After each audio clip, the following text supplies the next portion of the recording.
महाराष्ट्र के नागपुर में एक शख्स ने अपने घर की छत पर एक पक्षी विहार बनाया है, जहां अब दूर दूर से रोजाना 40 से ज्यादा प्रजाति के पक्षी अपना डेरा जमाते हैं।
अपने खेल से झारखंड का नाम रोशन करने वाले खिलाड़ियों के साथ ही इन दिनों खिलवाड़ किया जा रहा है। रांची के खेलगांव में प्रशिक्षण ले रहे एथलेटिक्स के ट्रेनिंग के नाम पर महज खानापूर्ति और मजाक किया जा रहा है। ऐसे में अपना घर बार छोड़कर खेल में करियर बनाने पहुंचे इन खिलाड़ियों को अपना भविष्य अंधकार में नजर आ रहा है। कैसे, देखिए इस खास रिपोर्ट के जरिए।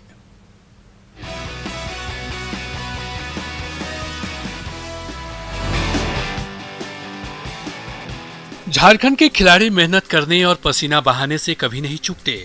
वे न थकते हैं न हारते हैं, बस लक्ष्य को ध्यान में रखकर अपना सब कुछ दांव पर लगा देते हैं।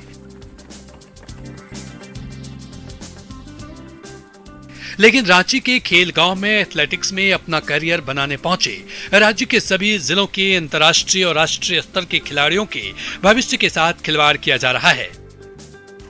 खिलाड़ियों की माने तो प्रशिक्षण के लिए उन्हें विशेषज्ञ कोच उपलब्ध नहीं कराए गए हैं, बल्कि दूसरे खेल से जुड़े कोच को महज ट्रेनिंग के नाम पर ड्यूटी पर लगा दिया गया है, जिससे आने वाले प्रतियोगिताओं में उनकी दावेदारी पर सवाल खड़े हो गए हैं।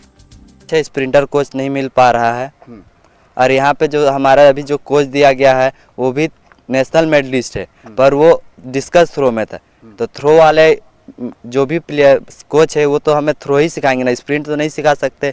इसी के लिए हमें बेस्ट स्प्रिंटर कोच चाहिए। हमारा उम्मीद इस टूट रही है क्योंकि हमारा जो कोच थे उन्हें डिपोर्टिंग पे भेज दिया गया बोकारो, और वो एक अच्छे स्प्रिंटर कोच थे। उनका रिजल्ट अभी 2017 से हमारे पास एक रिकॉर्ड होल्डर, एक इंटरनेशनल खिलाड़ी और यहाँ पे 5 खेलो इंडिया के खिलाड़ी हैं, और जिन्हें अभी हमें प्रभार दिया गया है जो हमारे कोच के, तो प्रेजेंट में वो हमारे स्टोर कीपर है। खेलो इंडिया यूथ गेम्स जो है वो अभी जून में होने वाला है और हमारा ट्रेनिंग ही नहीं अच्छे से हो पा रहा है, तो हम क्या उसमें मेडल ले पाएंगे। जो कोलंबिया में जो होना है, वहाँ वर्ल्ड चैंपियनशिप का कोलंबिया का ट्रायल जून जुलाई में जो होने वाला है उसकी भी तैयारी हम अच्छे से नहीं कर पा रहे हैं। अगर उसकी तैयारी नहीं करेंगे तो हम मेडल कहाँ से ले पाएंगे। दरअसल इन खिलाड़ियों को अगले महीने हरियाणा में होने वाले खेलो इंडिया प्रतियोगिता में शामिल होना है। उसके बाद अगस्त में कोलंबिया में होने वाले वर्ल्ड यूथ चैंपियनशिप में अपनी दावेदारी को लेकर ट्रायल भी देना है। वहीं प्रभारी coach Agnu Oraon shot put, disc throw खेल से जुड़ रहे हैं और वे खुद मानते हैं कि एथलेटिक्स की ट्रेनिंग के लिए वे फिट नहीं हैं। जो आप ट्रेनिंग दे रहे हैं सर, क्या आप खुद को फिट मानते हैं कि आप ट्रेनिंग देने के लिए फिट हैं? अभी तो तत्काल में उतना फिट नहीं मान रहा हूँ सर। यानी ये स्प्रिंटर हैं, काफी तेज दौड़ते हैं, एथलीट हैं। आप खुद, आपका खेल का रिकॉर्ड क्या रहा है? खेल का रिकॉर्ड तो मेरा राष्ट्रीय लेवल पे है। हाँ। कौन सा खेल खेले हैं आप? शॉटपुट में। तो ये दौड़ने वाले खिलाड़ी हैं, आप शॉटपुट में डिस्कस थ्रो वाले हैं, तो क्या आप ट्रेनिंग दे सकते हैं? सक्षम है? दे सकते हैं, लेकिन उसके लिए समय लगे सर, तत्काल में। एथलीट में काफी गुस्सा है। उन्हें लगता है कि जब वो घर से यहाँ पहुंचे थे तो एक अच्छी सोच लेकर आए थे, लेकिन उन्हें एक अच्छा कोच नहीं मिल पाया। संजय कुमार सिन्हा, न्यूज़ 18, रांची। आवश्यकता आविष्कार की जननी है। विपरीत हालात में जिद्दी किस्म के इंसान इस कहावत को सही साबित कर अक्सर लोगों को चौंकाते रहते हैं। रामगढ़ के पहाड़ों पर घने जंगलों के बीच रहने वाले एक दंपत्ति ने कुछ ऐसा ही कारनामा कर दिखाया है। जानिए कौन है यह दंपत्ति और उन्होंने ऐसा क्या कर दिया जो दूसरों के लिए मिसाल बन गया।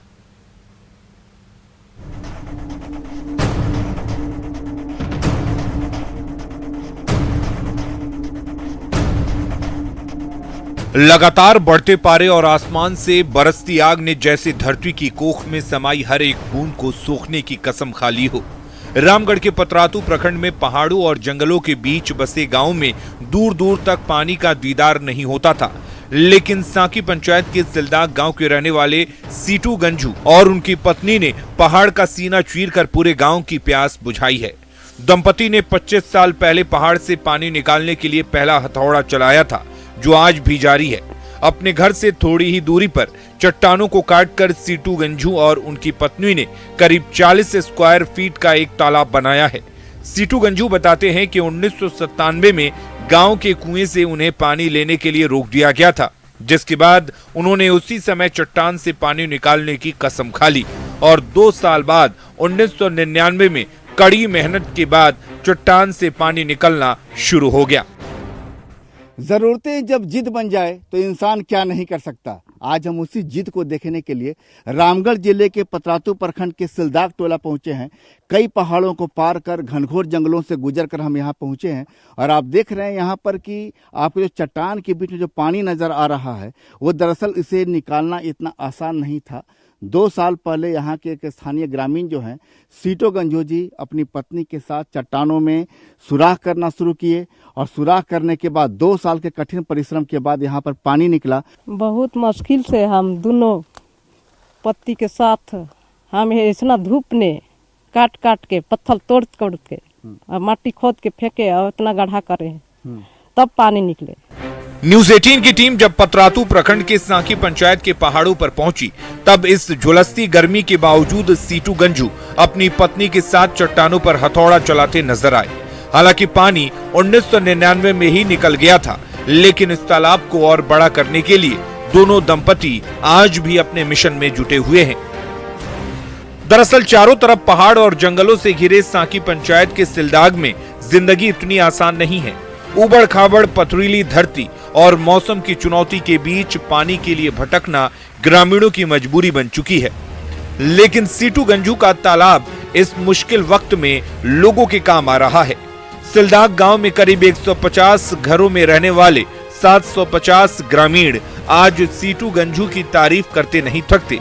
उनकी प्यास उसी तालाब के किनारे बुझ रही है, जिसके बनाने वाले को उन्होंने 25 साल पहले पानी लेने से रोका था। सीटूगंज ने चट्टानों को खोदकर जो पानी निकाला है, आप उसकी सफाई पर मत जाइए, उसकी स्वच्छता पर मत जाइए कि वास्तव में लोगों के कितना काम आ सकता है। क्योंकि लोग बताते हैं कि इस गांव में जो पूरी तरह ये गांव जो है पहाड़ों से घिरा है, जंगलों से घिरा है, यहाँ पर पानी का कोई सोर्स नहीं है। ये जो पानी यहाँ पर जो निकाला है सीटूगंज जी ने, तो आप लोग के लिए पानी कितना महत्वपूर्ण है? बहुत महत्वपूर्ण है। ये हम लोग का पानी पीने खाने का दिक्कत होता था, तो यहाँ सुविधा मिला तो फिर अभी यही पानी से उपयोग कर रहे हैं, नहा धोवा रहे हैं, खा पी रहे हैं यही पानी से, और इसके सिवा कहीं और है ये नहीं है। अब लोगों को इंतजार इस बात का है कि सरकार इस बात पर ध्यान दे, क्योंकि अब मुश्किल है कि पूरे पहाड़ को खोदकर यहाँ पानी निकाला जाए, लिहाजा प्यास बुझाने के लिए सरकारी योजना का इंतजार है। कैमरामैन संजीव तिवारी के साथ संजय कुमार सिन्हा, न्यूज 18 रामगढ़। और इसी के साथ फिलहाल इस बुलेटिन में इतना ही, लेकिन न्यूज 18 बिहार झारखंड पर खबरों का सिलसिला लगातार है जारी। बने रहिए।